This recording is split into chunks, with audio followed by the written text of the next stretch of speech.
ज़िमनी election से दस्तबरदार हों या नहीं, एमक्यूएम की राब्ता कमेटी का अहम इजलास तलब। राब्ता कमेटी इजलास का इनेकाद अगले 24 घंटों में होगा। वज़ीर-ए-आज़म शहबाज शरीफ की एमक्यूएम को ज़िमनी इलेक्शन से दस्तबरदार होने की तजवीज़। मोहम्मद अरशद हमारे साथ मौजूद हैं, उनसे मज़ीद मालूमात हासिल करते हैं। जी अरशद, बताएगा राब्ता कमेटी का अहम इजलास जिसकी यकीन दहानी करवाई थी खालिद मकबूल सदीकी ने वज़ीर-ए-आज़म को, वो तलब कर लिया गया है।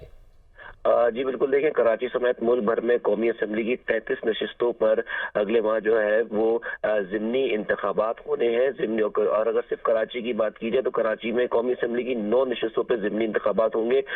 ज़िमनी इलेक्शन से दस्तबरदार हो या नहीं हो, राब्ता कमेटी का अहम इजलास जो है वो तलब कर लिया गया है। ज़राए के मुताबिक एमक्यूएम राब्ता कमेटी का इजलास अगले 24 घंटों में जो है उसका इनेकाद होगा, जिसमें इस हवाले से हतमी तौर पर फैसला किया जाएगा, क्योंकि 2 रोज कबल जो हुकूमती इत्तेहाद है और इसके अलावा वज़ीर-ए-आज़म पाकिस्तान शहबाज शरीफ की जानिब से एमक्यूएम को ये तजवीज़ दी गई थी कि वो भी जो है बल्दी जो ज़िमनी इंतखाबात है उसका जो है वो बाइकआउट कर उससे दस्तबरदार हो जाए, जिस पर एमक्यूएम की जानिब से ये बताया गया था कि इस हवाले से बाकायदा तौर पर राब्ता कमेटी के अंदर जो है वो इस पर बातचीत की जाएगी और उसके बाद ही जो है वो हतमी तौर पर फैसला किया जाएगा। तो अब जो हुकूमत इत्तेहाद है उसकी जानिब से और वज़ीर-ए-आज़म की जानिब से जो खुसूसी तौर पर ये तजवीज़ दी गई थी, अब उसके ऊपर जो है एमक्यूएम राब्ता कमेटी का इजलास राब्ता जो है वो अगले 24 घंटे में उसका इनेकाद होगा। ठीक है अरशद, आपने अपडेट किया, आपका शुक्रिया।